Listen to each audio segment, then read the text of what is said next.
Le soir de ce jour. Qui était le premier de la fête. Les portes du lieu où se trouvaient les disciples étaient fermées. À cause de la crainte qu'ils avaient de Jésus.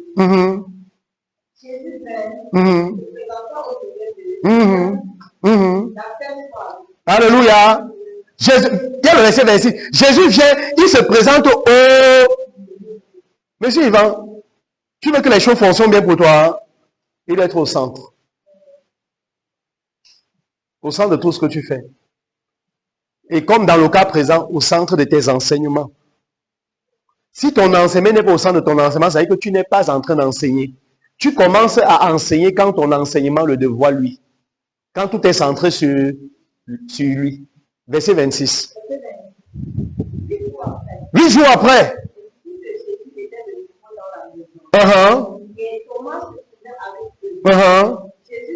Oui. Alléluia. Chaque fois, il se présente au milieu.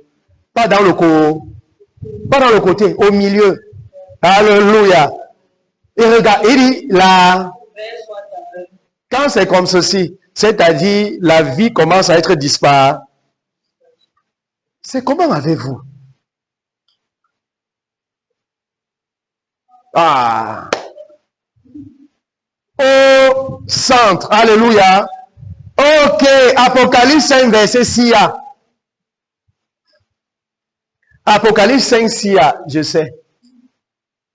Apocalypse 5, 6. Et je vis au milieu du trône. Regardez. Ça, c'est une vision que John a. Je vis comment? Je vis au milieu du trône. Donc même sur le trône de Dieu, au milieu du trône. Et les quatre êtres vivants au milieu des deux prières. Est-ce que vous comprenez? Un agneau qui était là comme immolé. Ah ben, tu peux t'arrêter là. Il dit, je vis au milieu du trône un agneau. L'agneau là, c'est qui? Le Seigneur Jésus-Christ. Il est au milieu du trône. Je sais. Alléluia. Il est au milieu du trône.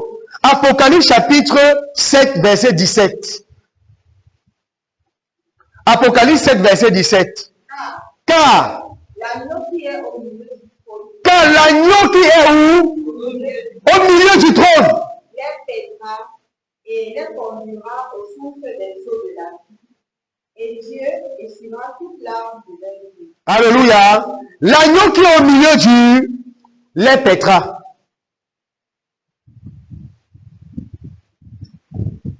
L'agneau qui est au milieu du trône. Ça, ouais, ça c'est l'image à même au ciel, présentement, Jésus-Christ est au centre de tout ce qui est céleste. Ok, prenons le dernier verset. Apocalypse 1. Apocalypse 1, verset 12 à 18. Il est au centre. C'est la volonté du Seigneur que Jésus-Christ soit au centre. Je me retournais pour connaître quelle est la voix qui me parlait. Et après m'être retourné, je vis 7 chandeliers d'or. Et au milieu des 7 chandeliers, quelqu'un qui ressemblait à un fils d'homme, vêtu d'une longue robe, ayant une ceinture d'or sur la poitrine. Sa tête et ses cheveux blancs comme la neige. Comme de la neige. Ses yeux comme une flamme de feu. Oh dear God. Vous voyez la description de notre roi. Vaut mieux je m'arrête ici. Comme quoi, vas-y. Comme si lui était encouragé par une fournaise. Et sa voix était comme le bruit de grands oiseaux. Il avait dans sa main 7 étoiles. Alléluia. De sa bouche sortait une épée.